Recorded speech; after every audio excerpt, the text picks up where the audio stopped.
Hello everyone, আজকের ভিডিওতে আমরা দেখব the angel next door spoils me রটেনের দ্বিতীয় সিজনের দ্বিতীয় এপিসোডের সম্পূর্ণ এক্সপ্লেনেশন। তাই আর কথা না বাড়িয়ে শুরু করা যাক আজকের ভিডিও। গল্পের শুরুটা হয় এক মনোমুগ্ধকর বর্ষার দিনে। চারদিকে টিপটিপ বৃষ্টি, ভেজা মাটির গন্ধ আর এক ধরনের শান্ত পরিবেশ। এই সময় মাহিরু একটু বিরক্ত স্বরে বলে ওঠে তার কাছে বর্ষাকালটা তেমন ভালো লাগে না, সবখানে কাদা, আর সবচেয়ে বড় সমস্যা তার চুলগুলো এলোমেলো হয়ে যায়। তখন আমানে হালকা হাসি দিয়ে জানায় মাহিরুর সেই স্বাভাবিক একটু অগোছালো চেহারাটাই তার কাছে বেশি আকর্ষণীয়। এই কথা শুনে মাহিরু একটু লজ্জা পেয়ে বলে সে নিজে তো এমনটা কখনো ভাবেনি। আমানে মজা করে তাকে আশ্বস্ত করে সে একদম সত্যিই বলছে। এই ছোট্ট কথোপকথনের মধ্যেই মাহিরুর মনে এক ধরনের উষ্ণতা তৈরি হয়। সে বুঝতে পারে আমানে তার ছোট ছোট বিষয়গুলোকে খুব যত্ন করে দেখে। এরপর আমানে একটু আবেগ নিয়ে বলে অনেকেই হয়তো বৃষ্টিকে বিরক্তিকর মনে করে, কিন্তু তার কাছে এই সময়টা খুবই বিশেষ, কারণ এই বৃষ্টির মাঝেই তাদের প্রথম পরিচয় হয়েছিল, আর সেই স্মৃতিটাই বর্ষাকালকে তার কাছে আলাদা করে তোলে। এরপর দৃশ্য পরিবর্তন হয়ে আমরা দেখি মাহিরু টেবিলে বসে কিছু একটা লিস্ট তৈরি করছিল। তখন মাহিরু বলে, আচ্ছা সত্যি করে বলো তো আজকে স্কুলে কি হয়েছিল? মানে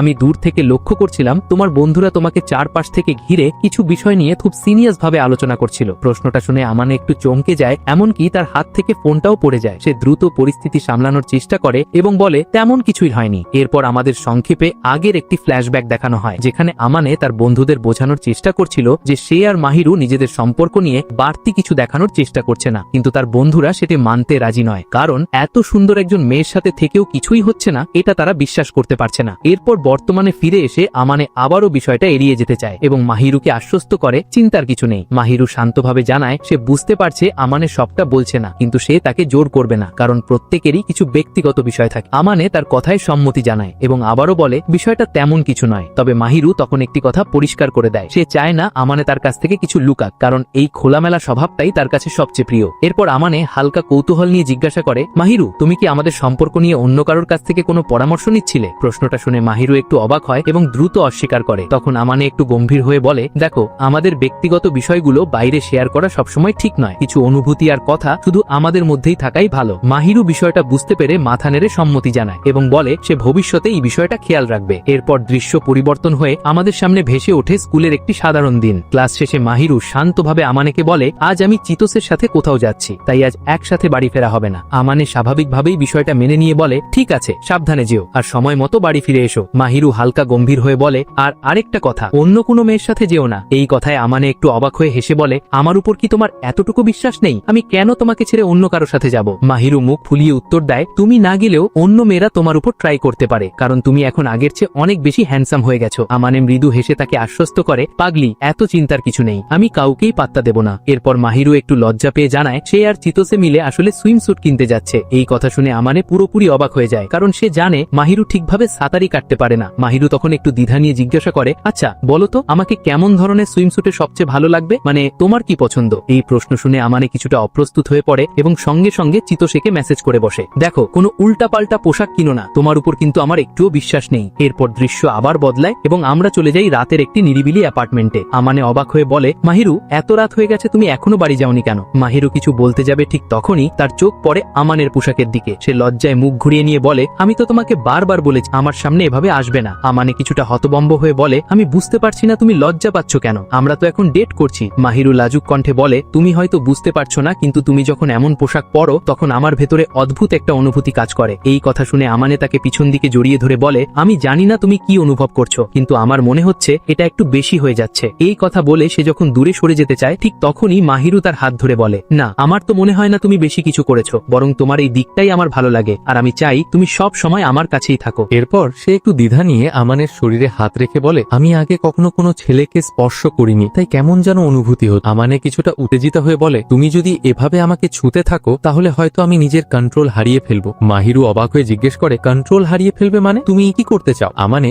দুষ্টুমি ভরা হাসি দিয়ে উত্তর দেয়, তুমি যা করছো আমিও ঠিক তাই করব। এই কথার পর সে আবার মাহিরুকে শক্ত করে জড়িয়ে ধরে, আর মুহূর্তটি ধীরে ধীরে আরো গভীর ও অনুভূতিপূর্ণ হয়ে ওঠে। এরপর সিন শিফট হয়ে আমরা দেখি আমানে এবং মাহিরু সোফায় বসে আছে। তখন আমানে বলে, আজকাল তোমাকে নিয়ে এতটাই চিন্তা হচ্ছে যে আমি ঠিকভাবে কিছুই করতে পারছি না। মাহিরু বলে, ও এই ব্যাপার, তাহলে বলো তো কি নিয়ে চিন্তা করছো? তোরে আমানে বলে, তেমন কিছু না, বাদ দাও। কিন্তু মাহিরু তার কাছ থেকে কথাটা জানার জন্য জোরাজুরি করতে শুরু করে। আমানে শেষমেশ কোনো উপায় না পেয়ে কথাটা বলে দেয়। এই কথা শুনে মাহিরু কিছুটা লজ্জা নিয়ে বলে, আমার মনে হয় তুমি মাঝে মধ্যে আমাকে একটা দামি জিনিসের মতো আগলে রাখ, কিন্তু সত্যি বলতে আমি তোমার সব ভালোবাসা নিজের জন্যই চাই। আমানে বলে, হ্যাঁ আমি জানি, আর আমার ভালোবাসা পাওয়ার যদি কারো অধিকার থাকে তাহলে সেটা শুধু তুমি। আর কথা বলতে বলতেই ছেলেটা মাহিরুর গালে একটা কেস করে দেয়। এই ব্যাপারটা মাহিরুর একটু আশ্চর্য মনে হলেও সে আর একটুও দেরি না করে ছেলেটার একদম কাছে চলে আসে। তখন আমানে বলে, দেখো তুমি কিন্তু আমার অনেক কাছে চলে এসেছো, আর যদি এভাবেই চলতে থাকে তাহলে আমি নিজের উপর কন্ট্রোল রাখতে পারবো না। এই কথা বলেই ছেলেটা মাহিরুর গলায় আলতো করে একটা কামড় বসিয়ে দেয়, যার কারণে মেয়েটার গলায় লালচে দাগ পড়ে যায়। মাহিরু একটু আশ্চর্য হয়ে বলে, তুমি এটা কি করলে? আমি তো বুঝতেই পারলাম না হঠাৎ কি হয়ে গেল। আমানে তার কাছে ক্ষমা চেয়ে বলে,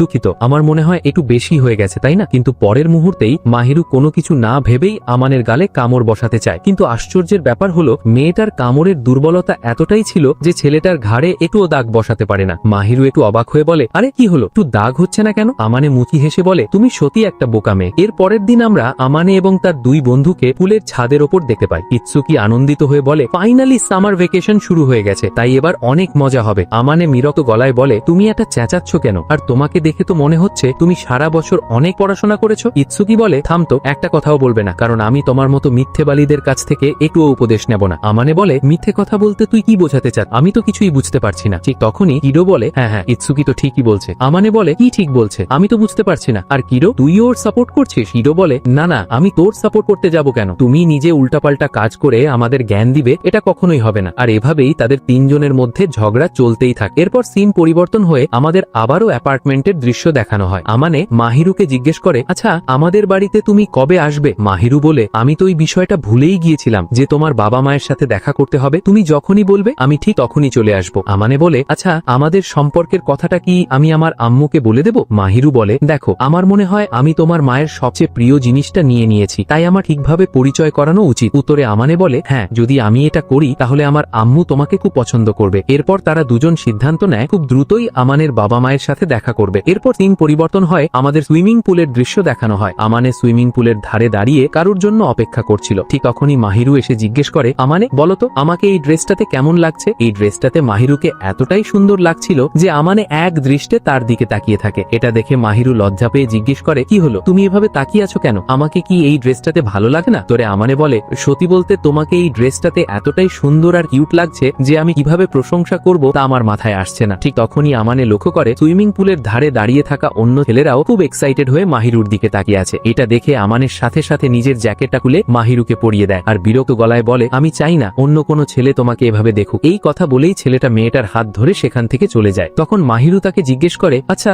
আমরা দুজন যদি এই সময়টাতে একা থাকতাম তাহলে কি তুমি আমাকে দেখতে? উত্তরে আমানে বলে, আমরা যদি একা থাকতাম তাহলে হয়তো আমি তোমার দিকে এক দৃষ্টে তাকিয়ে থাকতাম, আর এমন কিছু হয়ে যেতে পারতো যেটার জন্য আমরা কেউ প্রস্তুত ছিলাম না। এই কথা শুনে মাহিরু একটু লজ্জা পেয়ে যায় এবং আমানের আরো কাছে চলে আসে। তারপর একটু দুষ্টুমি করে বলে, তাহলে তুমি বলতে চাইছো আমি একা থাকলে তুমি আমাকে আরো জড়িয়ে ধরতে, তাই না? আমানে নিজেকে শান্ত করে বলে, মাহিরু তুমি হয়তো জানো না, কিন্তু তুমি যখনই আমার সাথে এরকম ব্যবহার করো ঠিক তখনই আমি আর নিজেকে কন্ট্রোল আনতে পারি না। এরপর আমানে মাহিরুকে সাঁতার শেখানোর জন্য সুইমিং পুলের ভিতরে নিয়ে যায়। কিন্তু আশ্চর্যের বিষয় হলো আমাদের এঞ্জেল পানিকে অনেক ভয় পায়। আমানে তাকে আশ্বস্ত করে বলে, তুমি ভয় পেও না, আমি যতক্ষণ এখানে আছি তোমাকে রক্ষা করব, আর তুমি যদি পানিতে ডুবে যাও তাহলে আমি তোমাকে সিপিআর এর সাহায্যে বাঁচিয়ে ফেলবো। এই কথা শুনে মাহিরু কিছুটা লজ্জা নিয়ে বলে, তুমি সত্যি বলছো? তুমি যদি ডুবে যাও তাহলে আমিও তোমার সাথে একই কাজ করব। আমানে বলে, তুমি করতে পারো, আমার কোনো সমস্যা নেই, কিন্তু তুমি তো সাঁতারই পারো না, তাহলে আমাকে কিভাবে রক্ষা করবে? উত্তরে মাহিরু বলে, যদি এমন হয় তাহলে আমি তোমাকে পানিতে নামতেই দেব না, তাহলেই তো সব সমস্যার সমাধান হয়ে যাবে। এই কথা শুনে আমানে মুচকি হেসে বলে, আরে পাগলি, আমি যদি ডুবে যাই তাহলে তো আমাকে তোমার সিপিআর দিয়েই বাঁচাতে হবে, তার মানে আমাদের একে অপরকে মাউথ টু মাউথ দিয়ে কিস করতে হবে। এই কথা শুনে মাহিরু বেশ লজ্জা পেয়ে যায় আর তাড়াহুড়ো করে বলে, ছিছি, এসব কি বলছো?